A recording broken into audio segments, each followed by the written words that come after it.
Queridos, tudo bem? Olá, queridos, tudo bem? Olá, queridos, tudo bem? Se não tá, vai ficar. O que eu sempre digo é a expectativa, é a esperança, e quem espera sempre alcança. Porém, sem uma ação voltada para o mesmo, no sentido do foco, da força e da fé, acaba sendo inútil ou não tão eficaz. Os nossos atos, os nossos pensamentos e as nossas palavras. Toda luz, toda paz, toda felicidade do mundo, do acordar ao adormecer, é o que desejo, e vamos começar o nosso trabalho.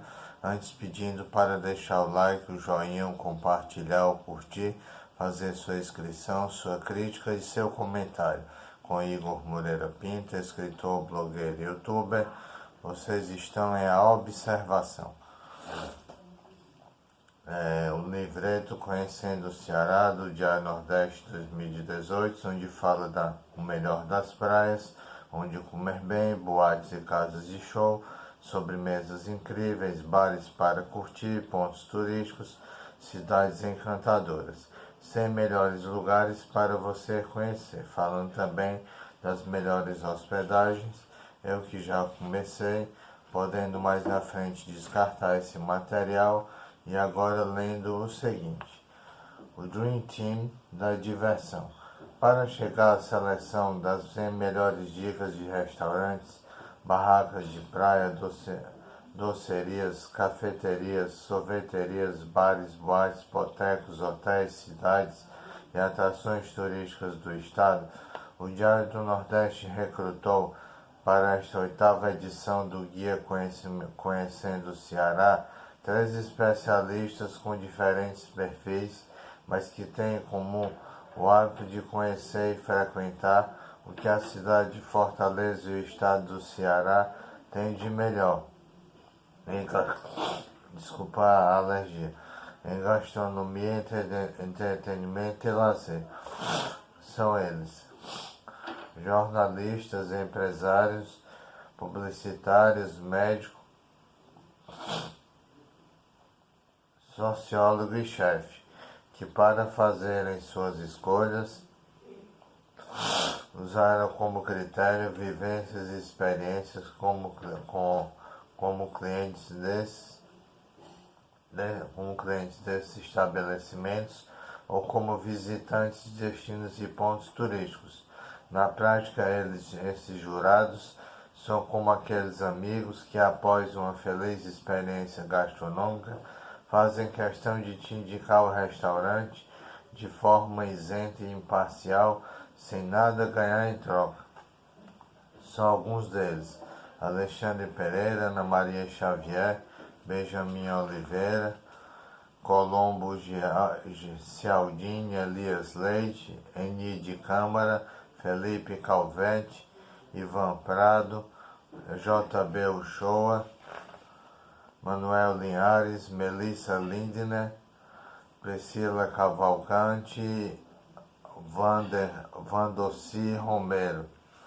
Depois estaremos lendo sobre os mesmos e entraremos no conteúdo propriamente dito.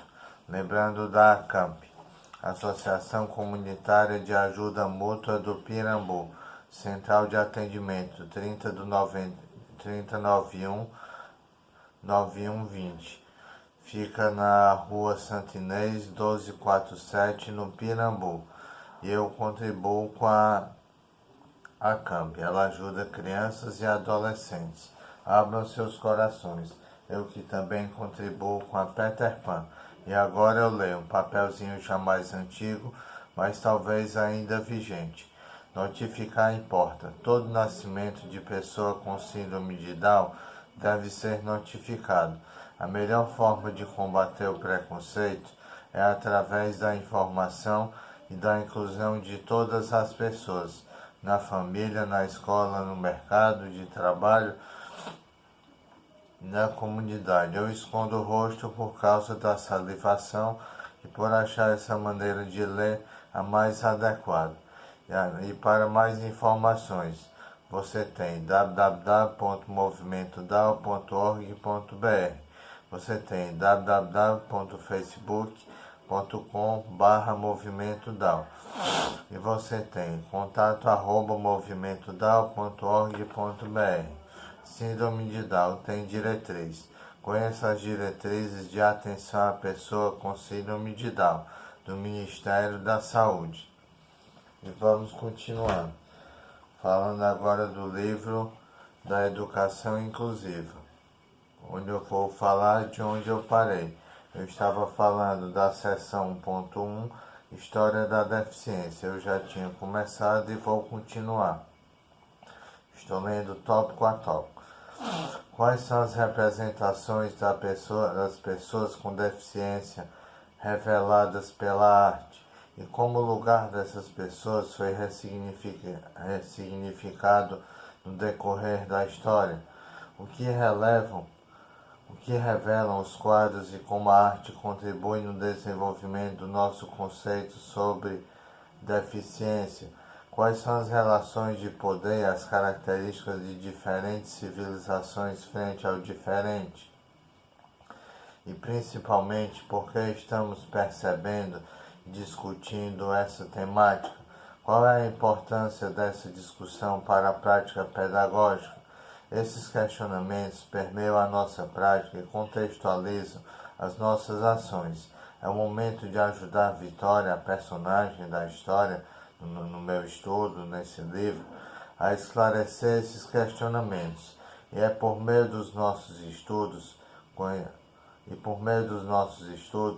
conhecer a trajetória histórica das pessoas com deficiência na sociedade, o processo de inclusão das mesmas com necessidades especiais,